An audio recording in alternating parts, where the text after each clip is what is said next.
How's it going, everybody? Thank you for watching another video. So for a super long time, I've been trying to find the perfect knife to put in my backpack or my bug out pack. I just want one fixed blade and maybe like a really reliable folder. So I started off with one of these guys right here. So this is a kukri from GK & Co in Nepal. You can see Nepal right here. And I wanted to get a kukri because I know the belly is really good for being a hatchet and it's really useful as a knife. And this specific one is really good at stabbing. But as I started to use it, I realized that it's super heavy and it's not that great of a hatchet. So then the next thought is carry a hatchet and size down on the knife. So I had to look at the Buck 119, and this is beautiful. The weight on this thing is great. The grip is really comfortable. The one thing that I had a problem with though is this edge is so thin here, and you really can't use this for batoning. For general camp use, around the campfire, around the camp, I think this is excellent. But for heavier duty usage, not the best choice. And then this year, Buck Knives came out with one of the most versatile knives I've ever seen, the ground combat knife. Let's have a closer look. Remember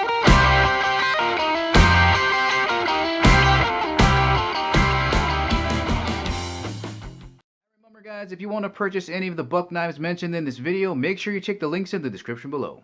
Alright, let's have a look at the sheath that comes with the ground combat knife for a freebie. Man, this thing is pretty high quality. You could probably sell this for like $30, $40.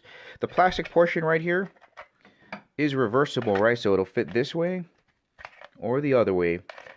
And it also fits the tonto blade as well. So if you have a couple of them and you want to exchange them, you can. And you got these two tension screws to tighten it down. But I got to tell you, the retention, that's not going anywhere. Alright, having a closer look at the stitching here on the nylon portion. It looks pretty decent. Looks like it's going to last for quite a while depending on how much you use it. You can see on the back side just tons of different ways you can attach it to whatever you need it to. You got some paracord here on the bottom for a leg lash. Some on top here to keep the handle from bouncing around. And if you didn't need to use the nylon portion and you only wanted to use the plastic portion, you can undo this Velcro, and tons of lashing options here. All these different loopholes you can just tie it down to whatever else you need it to. Alright, let's get a good weight reference here. So the knife and the sheath weighing in at 14.9 ounces, and that is heavier than a can of soda. And the knife by itself coming in at 9.1 ounces. Alright, moving on to some size references. So again, this is the spear point version. There's the Tonto and the huge one that's called the Talon. But the spear point, that blade is about 5.5 inches. The overall length is just about 10 3/4. So that's what it looks like next to a Sharpie. I'm going to turn it this way so you guys can see that angle. Alright, let me show you just how thick this full tang design is. I mean, it goes all the way around from the pommel all the way to where the finger groove is. It's just thick. This is probably one of the thickest tangs I've ever seen. So here is a chopstick, right? So that's the fatty portion of a pair of chopsticks. Just crazy. I'm going to switch it this way. It's probably thicker than that. Doesn't stand a chance against the thinner side or the smaller side. And literally, it goes all the way around right up to where the scales go. Gets a little bit thinner. And then the point gets thicker, so if you're stabbing into things, you don't have to worry about snapping off the tip. Alright, so what we got here is a modified spear point blade. We got a nice little swedge cut out here. Again, here is another view of just how thick that tip is. If you're cutting into something or stabbing something or batoning, no way you're going to break that off. 5160 steel, Cerakoted in-house. It's going to be very durable. It's not going to rust out on you. And it is Boss heat treated, so that edge retention is going to be great.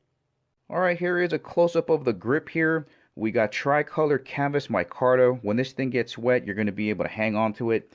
3 gigantic fasteners here. And you can see that canvas micarta is stacked up like that. That's just beautifully done. Comfort in the hand. It swells up right into this area. So when you're hanging onto it like this, it just fits right into the fatty portion of your palm. The finger groove feels good. Creates a nice little finger guard so you don't slip and cut yourself. Alright, let's cut up some stuff here. We'll do a couple of cuts. We'll do 1, 2, 3, 4. So easy. 5. Whew, sharp out of the box. Man, and overall, guys, I don't think it matters if you get the Tonto or the spear point. You got this great Cerakoting that's going to keep it from rusting and be very durable. The Bosch heat treatment is going to make sure that edge retention stays there for you. It's very easy to sharpen. And again, man, have a look at that handle design. Once again, guys, that is the Buck Ground Combat Knife. It comes in the spear point and the tonto, and it also has a bigger version called the Talon. If you want to purchase one of these, make sure you check the links in the description below. Guys, that's the ending of the video. Hope you found it useful. If you liked it, please give it the thumbs up. If you haven't subscribed to Chemo365, please do. Remember, I'll catch you guys laters.